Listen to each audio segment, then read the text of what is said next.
a quiet suburban town of Arizona, there once stood a bustling grocery mart known for its welcoming ambiance and unusual yet heartwarming staff. The Mart, owned by Daniel Hayes, was not just a business venture, but a sanctuary for individuals with physical and mental challenges. Daniel, who stammered severely since his childhood, empathized deeply with their struggles and believed in giving them a sense of dignity and purpose. His cafeteria became a local favorite for its food, but the staff's unique circumstances also made it the target of cruel mockery. Daniel's stammering was a scar from his school days. His strict teacher had humiliated him frequently, triggering a lifelong struggle with confidence.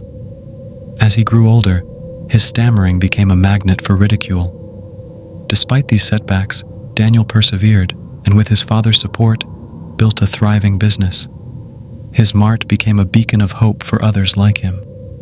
However, his resolve to maintain peace and dignity for his staff was put to the ultimate test by a group of local troublemakers. A gang of unruly young men began frequenting the mart. Their primary pastime was mocking the employees, mimicking their mannerisms, and belittling their challenges. The staff, although hurt, tried to endure the abuse silently.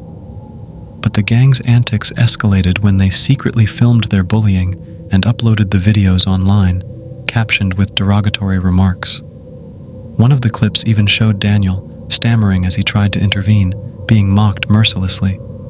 The humiliation was unbearable. That night, Daniel sat in his darkened office, watching the videos. Anguish turned to anger, and anger gave way to a chilling resolve. He whispered to himself, "They think fear is funny. Let's see how they laugh when it's their turn." The gang returned a few days later, emboldened by the attention their videos had garnered. They strutted into the cafeteria, shouting insults and taunting the staff. But this time, something was different. The employees, who usually shrank under their gaze, stood tall and defiant. One by one, they confronted the gang, speaking clearly and forcefully, as if their impairments had vanished. The gang was taken aback but quickly retaliated, yelling and threatening violence. Suddenly, the lights in the mart flickered. A deep, unsettling hum filled the air. The gang, now visibly unnerved, looked around. The employees and Daniel were nowhere to be seen. The gang decided to trash the place, hoping to lure someone out. They overturned shelves, shattered glass displays, and hurled products across the aisles. But the more they destroyed, the more eerie the atmosphere became. The hum grew louder, and the ground began to tremble. A violent earthquake shook the mart. Ceiling panels collapsed, and heavy shelves toppled over. The gang screamed, scattering in panic. One by one, they were separated, each seeking shelter under tables or behind counters. The tremors subsided, but the mart was plunged into darkness, save for a single flickering light in the cafeteria. Smoke began to fill the air as flames spread across the floor, fed by spilled cooking oil. Trapped and terrified, the gang members shouted for help, but their voices echoed back at them, distorted and mocking. Hours turned into days. Dehydration and exhaustion set in. They could hear faint whispers in the darkness, taunting, accusing, and laughing. Some began to hallucinate, seeing shadowy figures darting around them. The fear was palpable, suffocating. One of the gang members, Jake, who had always led the taunts, suddenly found himself unable to speak. His words came out in broken stammers, mirroring Daniel's. Another, Max, felt his legs go numb, as if paralyzed. Others experienced uncontrollable shaking, as if their bodies were betraying them. Their confidence, their bravado, everything that had made them who they were, was stripped away.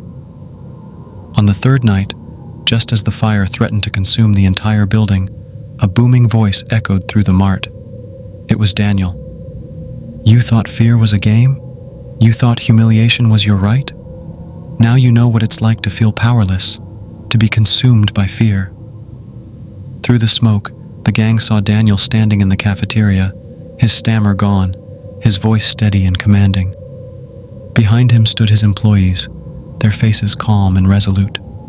The gang begged for mercy, promising never to mock anyone again. Daniel's expression softened for a moment, but then he said, "Some lessons come at a cost. The fire surged, and the gang screamed as everything went black. When firefighters finally extinguished the blaze, they found the gang huddled under debris. Miraculously, they were alive, but they were forever changed. Jake could barely speak without stammering. Max was confined to a wheelchair.